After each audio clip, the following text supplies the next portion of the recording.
Let the recording. Okay, so now officially we are in. So welcome back, students, on this session of short story appreciation. Yesterday, I think we did discuss about the basics of short stories, how it emerged, and how it became a literary form. Though it always existed as a storytelling that we were always told, usually in the oral tradition, it was not. Uh, until the 19th century that it was available as the written form, as a literary form, right? So you can see the element of storytelling, the element of narrating what happened to somebody's life was always there in dramas, in romances, or maybe in the novels. You are always telling stories, but as a form, as a source story, it came much later in English and any other say literature in the world. So that I think we had discussed. So today we are going to talk about the structure in which stories are told, and I'm sure it will be interesting. I think Harshjeet has joined. Yes, Harshjeet, are you there?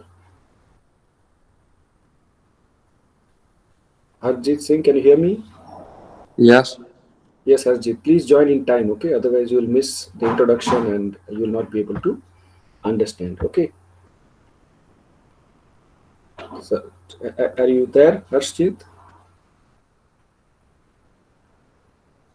Okay, I think technical issues might be there. Chali. So now uh, the structure called a mega structure or a mega story, like we did discuss yesterday, that why do we tell stories? We tell stories in order to understand. We tell stories in order to uh, entertain. We also tell stories in order to teach the lessons. All these things we had seen, maybe to correlate, maybe to have say understanding. We all have all these things, but then how do we do that? That what literature students would be interested to know, that we do it with certain techniques. One is to make it interesting, right? And then like nobody like to be taught. If you are told do this and do that, you will not listen. So I think we also did discuss that a good literature or a good story is one that will tell things indirectly, that will suggest, right? It will not say it directly, it will always say it indirectly, right? So that's what the beauty is. But then you have to do it smartly. You have to do it in such a way so that people would want to listen to it, and they may not know that they are learning, right? So that's the beauty, and that's the challenge also. But throughout the culture, throughout the history, you will find multiple examples of wonderful source storytellers, or maybe a system where there is not one source storyteller, but there are say generations after generations, those who are carrying forward that structure, that mega structure that went on and on. Say for example, let's say you must have heard stories like Akbar and Birbal. All of you know Akbar and Birbal. So there is the king Akbar, and his courtier named Birbal. And Birbal is known for his wisdom and he's wise. So whenever Akbar would face any tricky situation, or a court matter where he's not able to find the judgment, he will call Birbal, and Birbal, with his wisdom, would try and find the solution. Now, who was the first person to invent this story?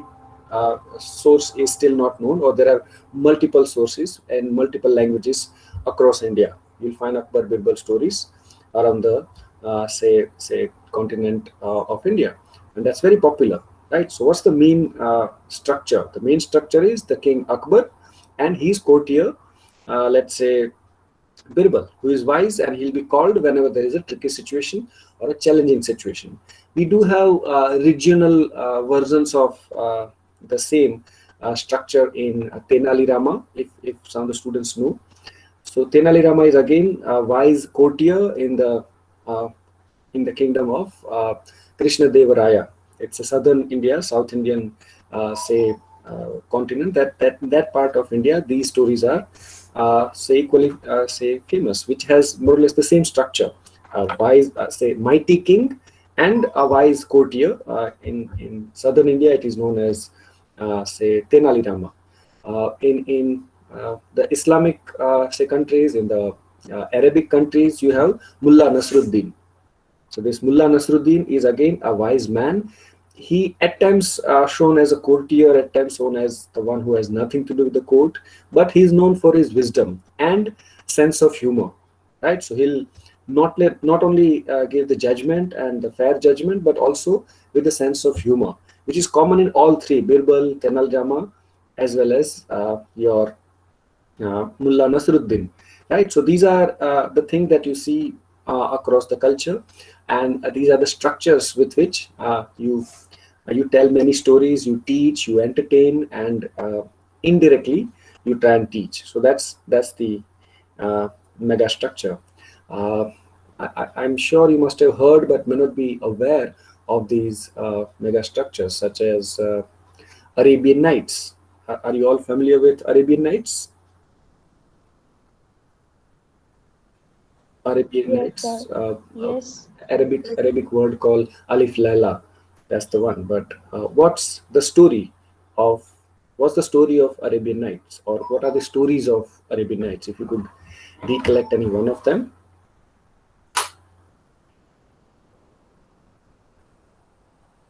all of you have heard the title, I'm sure. But can you tell me the story? What's the story?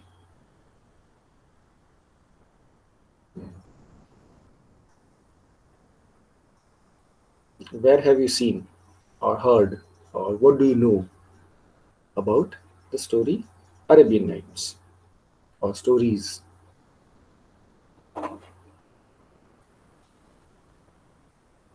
Any idea, or just you came across the name?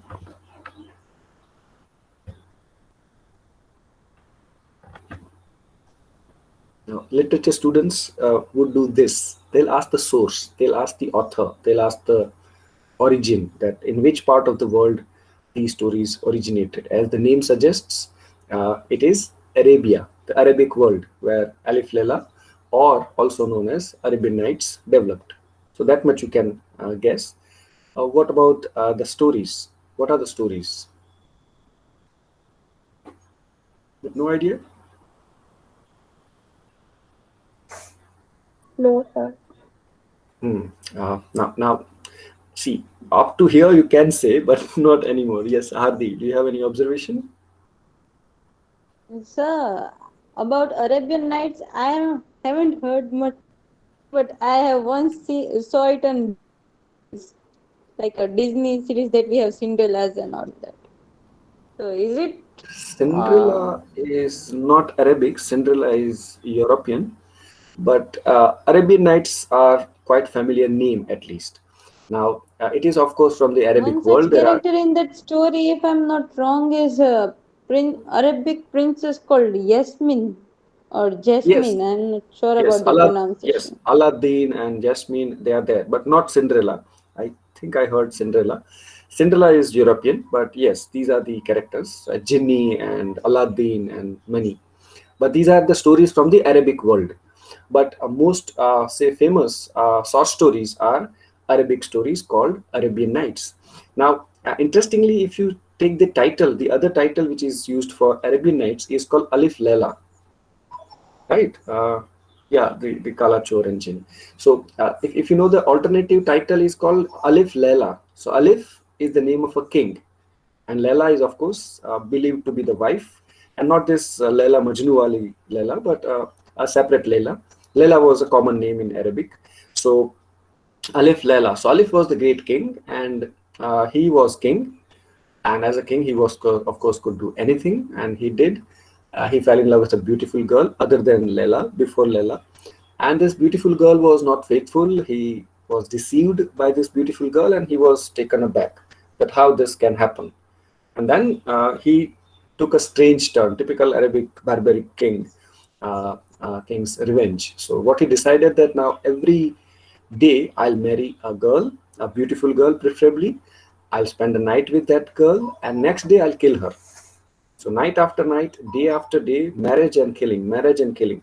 He started doing that, and the entire Arabic world was taken aback. They knew that what could be the long-term consequences, so they were worried, and of course they approached to the courtier, and one of the courtier's daughter was Lela, and this Lela was of course very smart and had a wonderful skill called storytelling. So what happened was that Layla proposed that, okay, I want to marry Alif. So Alif said, see, the condition of marriage is very simple. I'll marry you, but the next day you will be killed. It is okay with you, then you come. Otherwise, courtiers, say families are exempted. So courtiers' daughters will not be killed. So you have a choice. So Layla said, no, no, I want to marry you by choice. So they got married, and Alif asked that, I've heard that you got a skill of storytelling. Is it true? And Layla said, well, yeah, that's true. So Alif said that, see, I'm going to kill you tomorrow morning. So before I kill you, why don't you tell me a story? So Layla started telling a story, a wonderful story, one of the Arabian Nights story, because it is told in night. That's why Arabian Nights. So story started at night, and at midnight it got over. First story, very interesting story, fascinating story, and the Alif was like impressed. He said, "Yeah, you are really a good storyteller. Now, still it is midnight. Still half night is left. Why don't you tell me one more story?" So the second story started at midnight. In the morning, it remained incomplete. At a turning point, what happened next? Cliffhanger situation, if you know. So then he said, "See, if I'll kill Lela, I'll never get the second half of the story. I'll never get the suspense revealed to me." So he said that, well, I generally kill the girls, but for you, I'll not kill you today. I'll kill you tomorrow. So next night you complete the story, and then I'll kill you. So the next night, the incomplete story started and completed exactly at midnight. What do you think? What happened next? It was midnight. So the third story she started telling, and of course it remained incomplete at the morning. And then nights after nights, you will see that the stories remained incomplete, and the barbaric king, or the king who had heartbroken, deceived, and that's why bitter, change of heart took place, and then ultimately they became happy husband and wife, and they lived happily ever after. But before that to happen, there were series of stories, series of things that could help us not only to get entertained but also to change of heart. Now, so that's Alif Laila story is called mega story. So within that story, you can see many sub stories that would open up, that would come up and will not only entertain, but will also give you some wisdom that will change your heart without telling you that we are doing this. Laila did not come and say that, see, I want to change your heart. You are killing girls, it's not good thing, so let me teach you a lesson. It never worked that way. It never did and never will. Right? So that's what is an example of very, very popular example which literature students can see and observe. Do you notice that? So that's what we mean by a mega story within which you'll have many sub stories. Do you have such mega story structure uh, in mind in Indian context or any other context? You Sir, understand? Vikram Betal, Interesting, Tulsi. Interesting. So, what's the mega story of Vikram Betal? Panchatantra का सुना था तो वही. Panchtantra is a separate structure. Okay, hmm. Panchtantra is also a mega story, but it's a hmm. separate story. But who is Vikram? Vikram. मतलब वो राजा था. Usually और there are kings. So Vikram was हाँ, the king. Who was Betal? वो मतलब राक्षस type, मतलब उसकी प्रॉब्लम सॉल्व नहीं होती तब तक वो नहीं जाता था ऐसा. अच्छा, वो जाता नहीं था कि जाने देना नहीं मतलब था? जाने नहीं देना था. See, now, if there are science students, commerce students, they have the excuse that, see, we are students of science and we are students of computer or engineering. We don't know the stories. Now, you cannot have this excuse, okay? You must know these stories and their background and all. It's not too late. You have just started, so you can go and explore whatever stories you have heard, what are the literary, say structures you have come across. You can go and explore. Now, thanks to Google, it'll be easier. Nevertheless, there is another in-house Google that you got, call your grandparents. Do take their help, especially in terms of these ancient stories, and I'm sure you'll come across the wealth of not only stories but of wisdom. So anyway, so anybody else? I think somebody raised her hand. I don't know who was he. uh, yeah, anybody wants to ask something, share something, maybe about Vikram Betal? Your voice is cracking. Yeah, I'm saying that somebody raised the hand. Was it Hardi? Yes, it was me. Yes, yes. It was not a question. That's the observation, voice related observation, right? Okay, Yes, sir, it so was some bit of observation about Vikram Betal that I knew earlier. yes, So yes. it was If you just could that. share, if you could share. So in that story, it is generally known as Sinhasan Battisi. That it's a story about that after King Vikramaditya died, his he usually what we can say, sir, it is said that he would rule from the throne which had 32 statues, that is Sinhasan Battisi it is called, statue Mm-hmm, throne of 32 murtis mm-hmm, or statues, mm-hmm, which mm-hmm. which did and which symbolizes each 32 qualities that a gentleman should have, Okay, like interesting. simplicity and some of that. Mm-hmm, So mm-hmm. about then this curious king of Ujjain that we called it as a, so I forgot the name actually. Will it be okay? It's okay because you are a first year student, but you need to educate yourself. So it's not only for, I mean, I'm very happy, and I know it's not uh, it's a very always a happy discovery that this literature oral traditions are always already there. But as a literature student, what you need to do is you need to have these names and references and all. So you'll always have, Yes. and at times what will happen is that it will be, say overlapping and interconnected, and at times confusing. So you need to ask specific questions. You can ask to Google, you can ask maybe your So grandparents. actually, in my school there was a book of Sinhasan Battisi, Interesting. and so I used to Yes. read it, and it was one of my favorite. But I actually forgot the name of this second ruler. So Fine, it's a fine. issue. That's So there are plenty of things. So that says Battisi, that is 32, a throne with the 32 statues, and each statue would stand for a virtue or maybe a skill. Is one more structure you can see, right? That there used to be the other way around. That why there are 32, like 16 plus 16 statues on both the sides. What were they doing? Like when one of the legends says that when Vikramaditya became the king, he had to crack how many 32 entrance tests. So each statue would come alive before Vikramaditya would be allowed to become the king.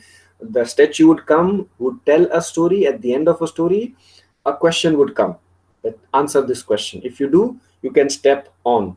So there'll be 16 steps, of course. So every 16 steps, so that will be 1 plus 16, 32 questions, 32 stories told by these 32 statues. If you can answer all these 32 say questions, you can become the worthy of becoming a king, which later on after his death also you can see the legend goes on that whosoever wants to prove himself as a wise king, he'll have to go through this entrance test of 32. So that's another mega story. You can see the purpose is to make you wise, which you may not be otherwise. Especially as a king, you must be wise. The story of Bikram Betal also goes in the similar line where there was a great yagya, and for the yagya, Betal was required. So a rishi said to Vikramaditya that you go and fetch this Betal who is hanging upside down in the forest.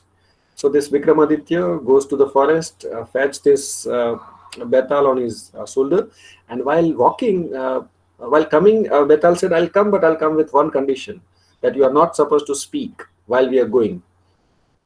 Bikram said, "Fine," but then Betal said, "Say it's a long way, and both of us are alone. So to kill the time, I'll tell you a story." So Betal will tell a story, very interesting story, but it's not a story actually; it's a riddle. So at the end of a story, Betal would ask a question that, "Oh, wise king, if you think you are wise, answer this question based on the story." So it's like listening comprehension.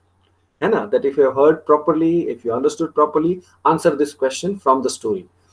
The king would answer, and Betal would say, "Very good. You are very wise. But you broke the promise. You spoke, so I'll go." So night after night, they'll settle, and they'll tell a story. They'll make a promise. They break a promise, and it goes on. But in the process, we get to know the stories with riddle, with the story, with a moral or a wisdom or whatever we call it. right? And I think Tulsi referred to a story, very popular pan India story called Panchatantra. So what's the mega story there, if anybody knows? Panchatantra. I'm sure most of you must have heard the title Panchatantra stories.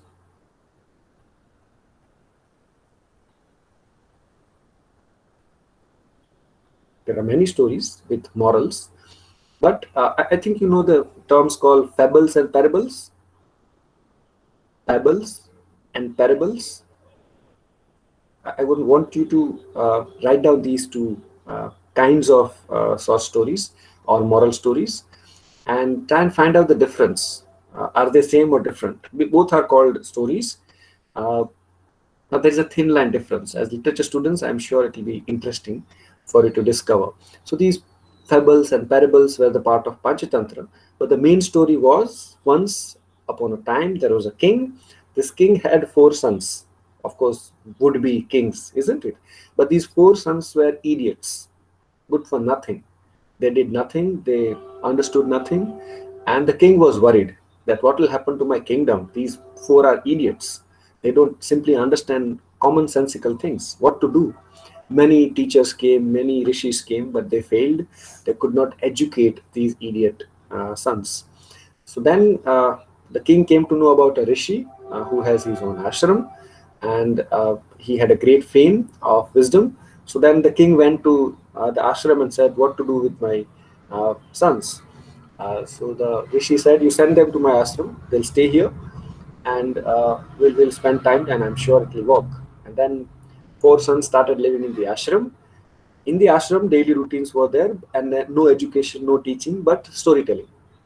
Rishi would tell stories after stories with moral, with wisdom, and of course, after a period of time, all these stupid and idiot sons became wise, and of course, later on they became the wise kings. So you can see these are the story that makes you wise, and usually the kings were expected to be wise, but not just wise, worldly wise, because they are supposed to look after the entire state, or maybe the subject. They have to look after, they have to do nyaya, that is, they have to serve the justice, and that is possible only when you are full of wisdom, right? So those were the means to educate, means to make you wise, and of course it has to be done indirectly because you are dealing with the kings, right? If they dislike your method, they might kill you, like in Alif Laila's case. So this is interesting, and that's what makes it that all of us are kings of our own kingdoms. We don't like to be taught. If you are told that do this and do that, we still don't like it. We are so small, but our self-esteem, so-called self-esteem, is so huge that the merely say description of yours considered to be insulting. You know, one of once this Sherlock Holmes, the character Sherlock Holmes, was describing somebody, and the person got offended. He said, "How dare you insult me?" Sherlock Holmes cold-bloodedly said that, "Well, I'm not insulting you. I'm just describing you." You get my point. So it is very difficult to tell the truth, right? You need to learn the ways of doing it. Nobody's telling you to lie, but the literature, the stories, these elements will teach you how to say it in such a way that it won't offend people. And that's what literature would do. Being literature students, you would be asked these difficult questions, that what's the importance of literature, right? There'll be people like from science and technology, they'll come and say, "You guys are doing nothing. You guys are telling and listening stories, and you are getting marks for that. You are getting degree for that. How lucky. Look at us. Technical people are making the world more technically advanced. Engineers are contributing. Commerce people are making balance sheets. What are you guys doing?" So what's your answer? Your answer could be this, that we teach you to talk, right? We understand, of course, all of us together, but we try to say things nicely, to say things sweetly, and still not incorrectly, right? So those are the things that this is just a very rudimentary and simplistic explanation I'm trying, but this is what in the lines of literature that you should try and grow. This is what literature does, right? Now, how far can you reach there? It will be an individual journey for all of you, but have that ideal in mind, that okay, this is what a literature student should do, and this is what a literature student should aim at. And I'm sure you will definitely reach there one day, or even if you don't, the journey itself is beautiful to reach to that say ideal. So that's what we mean by mega stories. So they are told, and they are told in such a way so that it will be interesting. You'll have the series after series of such structures, and then later on, of course, we have the modern structures. Say, for example, detective stories of Sherlock Holmes. So what's the substructure? The substructure should be a case. What's the main structure? The main structure will be the detective Sherlock Holmes. He is known for his say skills of detecting and identifying the crime scene, and that's why he will be called by the police, at times by the individuals, to solve the query. And then of course he'll go to the place, and he'll of course has an assistant called Watson. So both of them would go and try and solve the case after case. So these are actually the collection of short stories with the common character of Sherlock Holmes as the detective. So this is one more structure you can think in terms of modern days. So that is how we say, for example, in India we have wonderful say local structures called Malgudi days. I'm sure you must have heard the term Malgudi days by R.K. Narayan. Anybody has heard the name of the short story collection called Malgudi Days? So, no?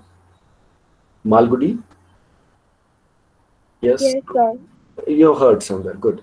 So, where have you heard it, Prapti? I have read some of the stories. It Okay. is about Swami and his friend. Prapti, I think you are confusing two separate writers. Malgudi Days is authored by R.K. Narayan, whereas Swami and Friends, also from R.K. Narayan, but a separate structure called Swami and Friends. So that's also there. But there is a village called Malgudi that is actually there. If you ever go to South India, search in Google or ask the locals, they'll tell you there is a place called Malgudi. There is a small village called Malgudi that appears as a setting in the stories of R.K. Narayan, where what happens in this small say village, something which is very local, and these things you get to see in the stories of R.K. Narayan. So that's there. If you see, say Ruskin Bond, you'll again see stories from say Simla and Masuri and that part, northern part of say India. So these are the kinds of structures you will find. These are the kinds of series of stories you will come across. And there are, of course, later on many modern story versions such as detective stories or science fiction stories. Have you heard this one? Science fiction. So these are the kinds of stories that you get to know. So say for example, science fiction would be not the horror stories, but the stories where there are some inventions that are mentioned with some kind of a science which is not proved in the scientific world, but in the literary world. Say for example, time machine. Say for example, the Invisible Man, right? So all these science fiction stories by H.G. Wells. So H.G. Wells was the master storyteller of the science fiction kind, right? So that's what one more kind of a story that's there. But basically it will be having some kind of a structure and through which it will go. Now a last part of today's session we are going to look at would be something called narrative technique. I guess you know the word narrative or narration. The root verb is narrate, to narrate something. Do you know this word, narrate? What do you do when you Yes. narrate? Mhm. So that is we share the story in a way that we can describe the feel and the tone of the story to others that they can also relate to it. Okay. Hardi, you use the word describe. It's also a Yes. verb. So describe and narrate are same or different? So they are like correlated. Same, isn't it? Yes. Are they same or similar? Similar they are. Better. So that means there are some differences. है ना? If I say novel and short story, so they are similar but obviously not same in terms of length, in terms of size, in terms of say volume, etc. So there is a length that is different in novel and short story. Similarly, when you say narrate and describe, they are verbs. You do something similar when you describe or narrate, but they are not the same, isn't it? Yes. Do you know the word detail? Detail. Yes. Information. With details, है ना? So when you say describe, you are of course narrating, but with description, with details, especially minute details, है ना? So that's description, right? When you say narration, that's what happened after what, right? So for example, there was a king, he went there, he did this, he did that, and ultimately he came back. So that's the narration of events, right? So there was a king, he went to the forest, he uh, spent some time there, and he came back. So what you are telling us is the series of events. That's narration. When you say description, would be added that how king looked, how he appeared, how was the forest, dense, barren, green, yellow, right? What was the journey like? What's the forest like? What's the king like?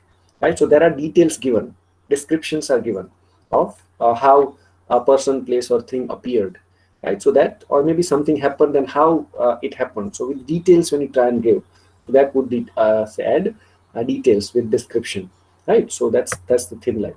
Anyway, so when you describe a story or when you narrate a story, there are techniques required, right? So what are the techniques of telling a story? How do you tell a story, or how have you come across people tell stories? Are there some techniques?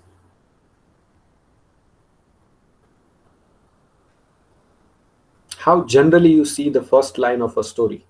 Any story that starts with, yes, Hardi? Once upon a time. Yeah, Once upon a time, once a day noon, yeah. So once, once a night rose. yeah. So एक बार की बात है ना? So once this happened, maybe once upon a time, once in a forest, once in a kingdom. So that's usually there. But uh, if you look at the complete sentence, how does it go? Once upon a time there was a boy. That's one option. The other could be once upon a time I went to the forest. Do you see the difference? Once upon a time a boy went to the forest, and once upon a time I went to the forest. What's the difference? Third person narrative and first person. Okay. Once upon a time, my friend went to the forest. We are sharing our friends. Yes. So who's the main character here? Your friend, who is a second person, right?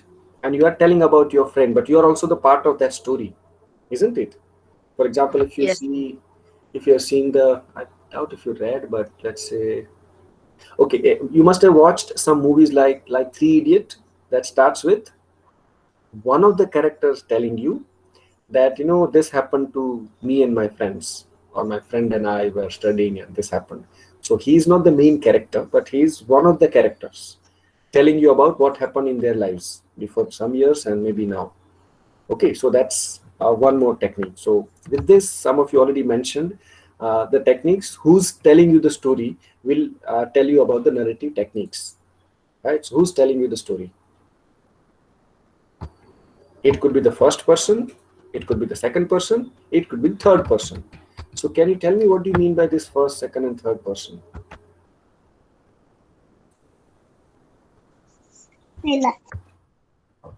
Yes.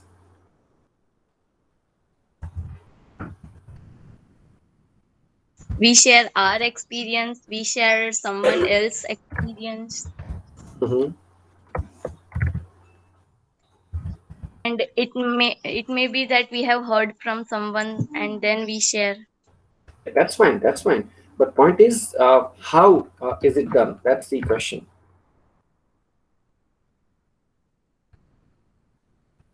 For example, you want to tell a story. So question is, how do you do that? One is, you say that once upon a time there was this boy, he went there, this happened to him, and ultimately he lived happily ever after. You are not the part of a story. You understand? So then, what we are telling is, we are telling it as the third person. You are not the character. You are not talking about the first or second person. You are talking about all of them, isn't it? So basically, you can already guess that there will be a first person narrative technique, there will be a second person narrative technique, and there could be a third person narrative technique also. Now, these three techniques, if you understand, first person, when you say, I am telling you my story, I am the hero of my story, that could be a technique. So, I don't know, like, has anybody read any novels by Chetan Bhagat? Because that's the popular one. Yes. Okay, so if you read Chetan Bhagat, you will see most of the stories of Chetan Bhagat are told in first person narrative. That is, the protagonist is telling you what happened to him or her. Did you notice that? So that means that's the character who is telling his or her story. That's the first person narrative. Simple. Then the three idiot example that we took, that there is a character who is telling you the story. He's not the main character, but he is maybe third person. Let's say there's a very famous say novel by uh, say uh, Southern Indian Raja Rao, Indian author Raja Rao. He wrote a novel called Kanthapura. So this Kanthapura novel starts getting narration by an elderly lady who is just a minor character in this entire story of Kanthapura, but she is telling the entire story in the flashback. That before 30 years or before 20 years, this happened to our village, and that's why we shifted here. There was a wonderful, say, boy called Murthy, and let me tell you the story of Murthy.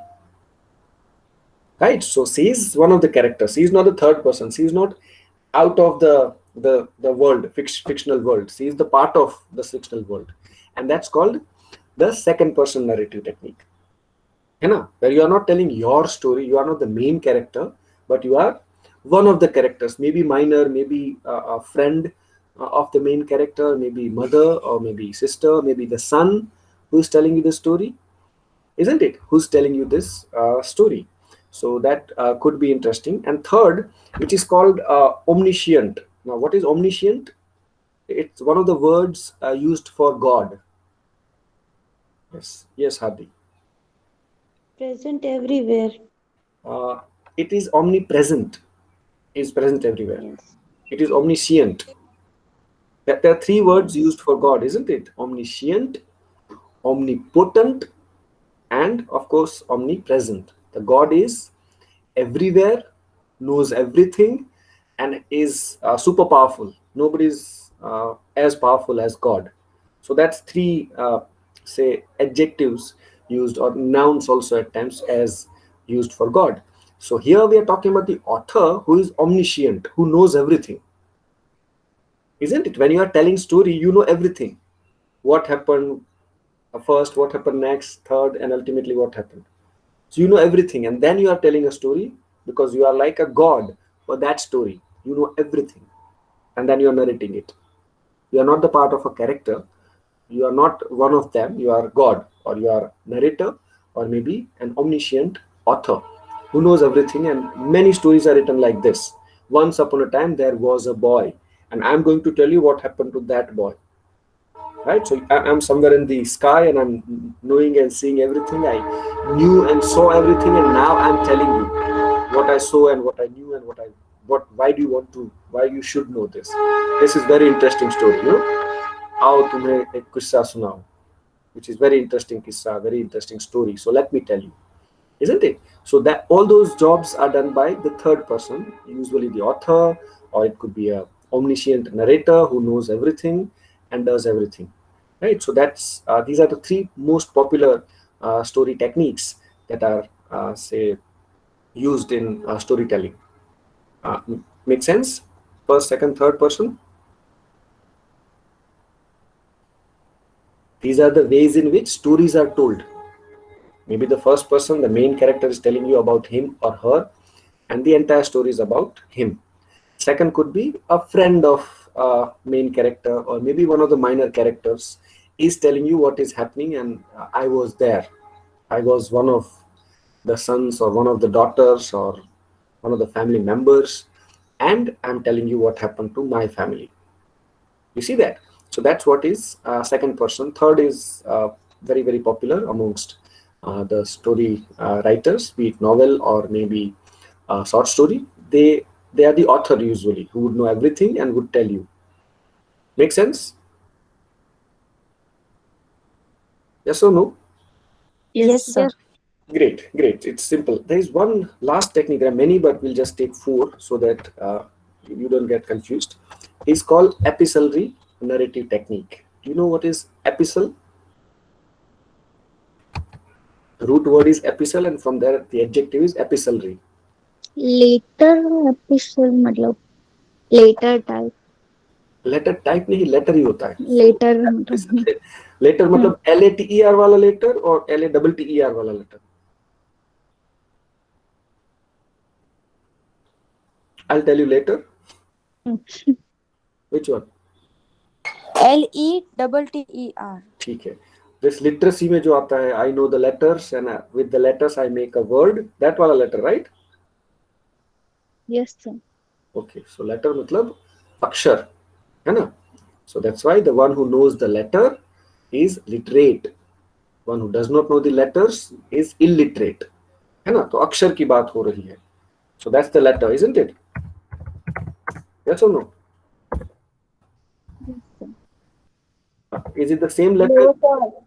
No, Letter letter in वो letter You scholar said yes. I did not पत्र say yes. who know to write no letters. I think you need help, all of you. There are words that are Sir, called homophones and homonyms. Do you know that? yes sir. Yes.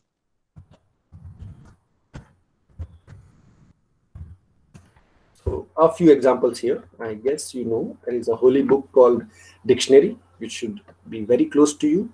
Maybe in your cell phone, whenever in doubt, please keep on checking your dictionary because English language has many, many such homophones and homonyms. Similar looking spellings and similar looking pronunciation, but a whole lot of a difference. So, as a language student, you must know these because they would be very, very close in terms of their spelling, and it would be confusing. And you think you know, but you may not, especially when spellings appear very, very similar. One more example, as you can see in the chat. So, adapt, adapt, adopt. So I can keep on giving you such examples to confuse you, but you should not let anybody else confuse you because now you are student of literature, which is expected that you are English literature student. So your English language has to be not just good, but very good. Because what is literature? The refined use of language, right? So that's what you should know. And of course, you need to know lots and lots of words, but even the word that you think you know, you need to keep on searching and researching in your dictionary, and I'm sure you'll come across many such surprises. But let's come back to this letter, which you say love letter or a letter that you write to your friends and family, right? So, or maybe an application as a letter or such letter. So when we talk of epistolary is based on the root word epistle. Okay, I think which I could see or somebody guessed it right, that epistle is an archaic word no longer used now, but it's an archaic word used for letter, an epistle, right? So that's there. And then of course you have the derivative called epistolary. So epistolary is of or related to letter or letter writing.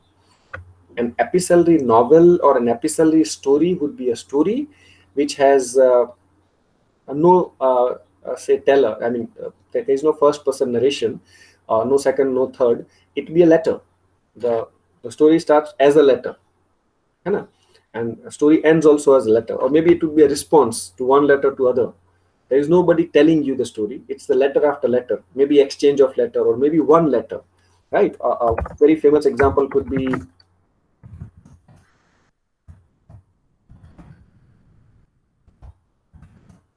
by chance if somebody has come across the story, letter from an unknown woman.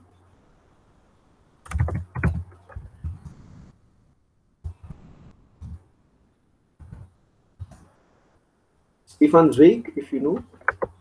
It's less known, I know, but the author is Stefan Zweig. A wonderful, says, long short story called "Letter from Unknown Woman." Right, so that's by Stefan Zweig. It's not originally written in English, but I think English translations are easily available. Just go and search, and I'm sure it'll be wonderful experience for you to read. So go for it. So that's called an epistolary narrative technique, where it's basically a letter, right? Just a letter, and then maybe an exchange of letter. If it is a novel, it will not just be one letter, but a person wrote a letter, there is a response to letter, and then it keeps on coming, and then it became a story, or maybe a narration. So as reader, you would get to know what happened in the story through the exchange of letters. So that is one more technique, one more narrative technique that is used. Henna. So that's there. I thought I should share with you these techniques and these structures. So basically, we did discuss two things today. One was the mega structure of storytelling and substructures through which the stories are told. We also tried to discuss the narrative techniques, that how stories are told, what are the techniques that an author would use while telling the story. So that I think you should know and should explore. So I did try and tell you a whole lot of the things that are open-ended. It's not quote unquote teaching, but it's rather quote unquote referring. So I give you a lot of references which I think you should know and should explore. uh, like based on the timetable, I've got a test just after the session, right, by 11. But I think I should give you some time to ponder over the references, the things that we discussed. So maybe half an hour is fine, 30 minutes before I offer the quiz, because I think you know already. I'm the last one to do, so you already are familiar. What do we do? So every teacher would take say topics. In my case, it was the poetry appreciation and short story appreciation.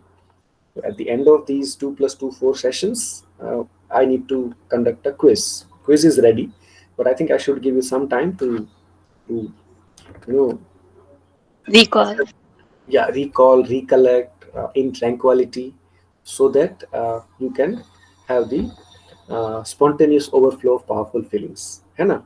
But I should give you some recollection time. So maybe 30 minutes break will take. So exactly at 11:30, I'll resume and I'll share the link with you. In fact, you don't need to resume to Google Meet. It is kind of an open book thing. So it should be enough, I think, 30 minutes time. So exactly by 12, this link would be closed. After say 12 in the noon today, you should be able to respond. There'll be 30 say marks question, but questions will not be 30. There'll be some questions where you need to invest your time, so you might be given more than 1 marks. It will be maximum 4 marks and minimum 1 mark. So that's the one. So I think roughly there are 20. I had a statistics with me, if I can find. Was like yeah, so there were 10 questions of 1 marks, so that is 10 into 10, and then 4 questions of 4 marks, that is 16, and then there'll be 2 questions of 2 marks, that is 4. Guess you are good with your maths. 10 into 1 is equal to 10. That means there'll be 10 questions of 1 mark, then there'll be 4 questions of 4 marks, which is equal to 16, and there'll be 2 questions of 2 marks is equal to 4. So that comes down to 30.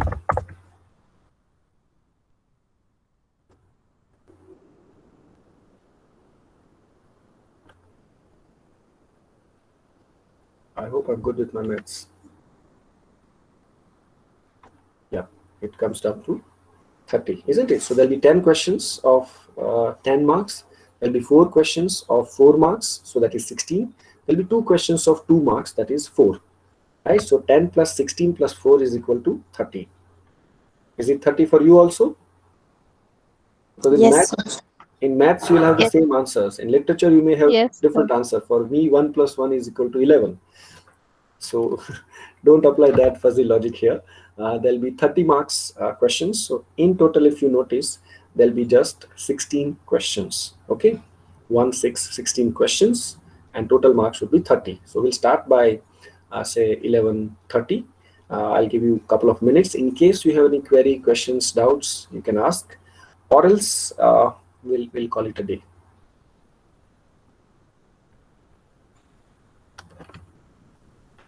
Yeah, and I should say thank you before we end. Okay, so good. Disha has no doubts. Yeah, so please do have the habit of taking notes, because you can always go back to your notes. It may feel good, but you may not be able to remember if you don't take notes. So always have the habit of taking notes, and then of course you can always go back to those notes, and always expect some kind of assessment, some kind of revision, so that it will go into your long-term memory. Right, in the long term, maybe some of you might be trying to become the professors, or maybe say college professors like us. You can be. There is an exam called NET, National Eligibility Test, or the state version is called GSET, Gujarat State say level eligibility test. So that is also there, where similar kinds of questions are asked in terms of understanding, in terms of memory, in terms of knowing things.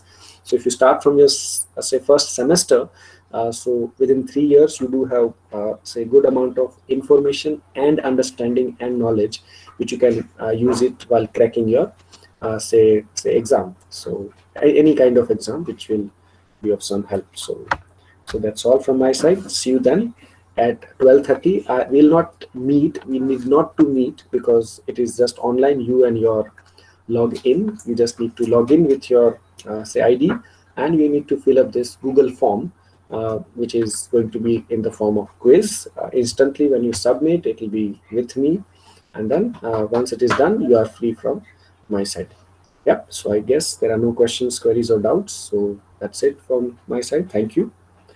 So see you maybe when the regular timetable would start. Yes, there are a couple of announcements. I think Vipul sir must have said that the next week is going to be a reading vacation for you.